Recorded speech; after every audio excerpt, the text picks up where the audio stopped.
All right, today we're diving into two really interesting areas that are making a huge difference in rural economies. We're talking poultry and pisciculture. We're going to break down how government support is really unlocking the potential for small-scale entrepreneurs. And it all starts with a question that, a lot of people ask. So, here's the big question, right? How do you actually generate some income without needing a ton of cash to get started? It can feel like a huge hurdle, I know. But we're about to look at two really powerful and honestly surprisingly accessible ways that people are making it happen. But look, this is about so much more than just one person's income. The ripple effect here is massive. We're talking about creating new jobs, which is always huge. We're talking about food security, making sure people have affordable, nutritious food to eat. And it's all about boosting development in rural areas. So yeah, those are the three big things we're really going to focus on. Okay, first up, let's jump into the power of poultry. Now, you might just think, oh, it's just raising chickens, but honestly, it's a whole world. We're going to get into what it's all about, what makes it so easy to get into, and how a really well-thought-out support system is helping it just take off. So what are we really talking about with poultry farming? Well, at its most basic, it's just raising domesticated birds.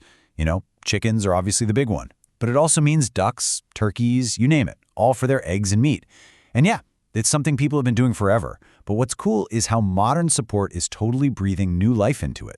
And this is what I think is so cool. Look at all the different things you get from it. It's not just about selling eggs or meat. A good poultry farm is basically a no-waste zone. You've got chicks for breeding, so you can grow your own business or sell them.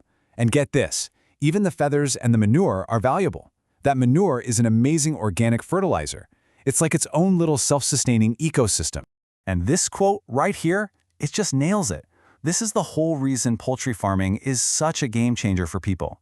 You don't need a ton of land, you don't need a massive loan from the bank to get going. That's what makes it so perfect for small-scale farmers who are just starting out.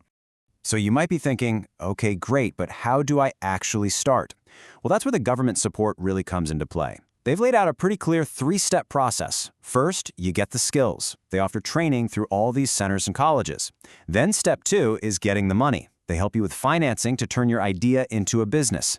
And finally, for those who need it most, there's even direct help to get a little backyard operation off the ground.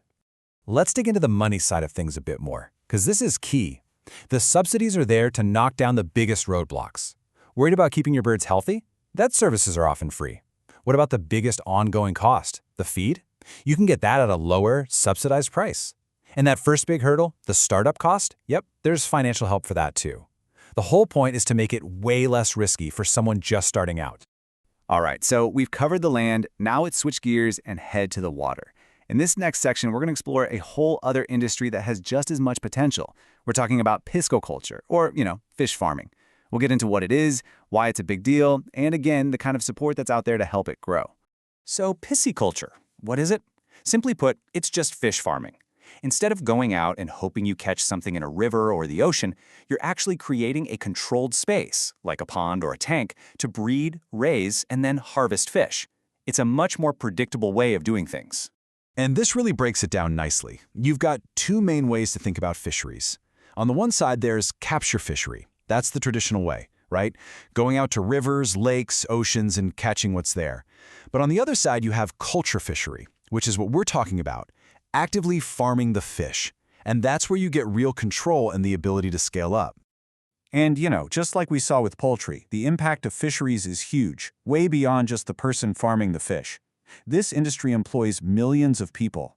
It's a source of cheap, super healthy food for tons of families. And on the national level, it even brings in serious money from other countries through exports. It's a big deal. So, to help this whole sector grow, the government has put a pretty solid support system in place.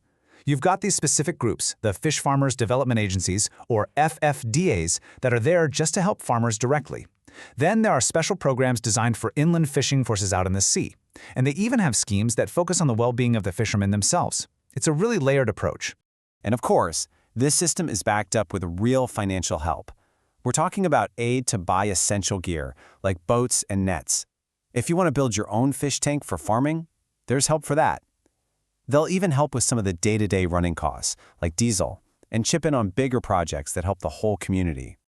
Okay, so we've looked at poultry and we've looked at fish farming. Now let's kind of zoom out and put it all together. Let's talk about the big picture here, how all these small farms are adding up to something really, really big. So what's the big takeaway here? I think it boils down to three main things. First, poultry and fisheries, they aren't just small side hustles. They are absolutely critical to the rural economy.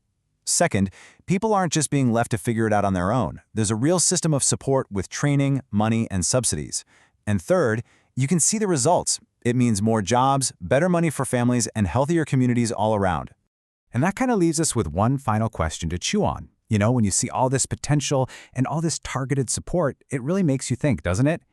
In a world that's so often focused on these giant, industrial-scale solutions, maybe the real key to big, lasting change is actually empowering millions of small-scale farmers. Just something to think about.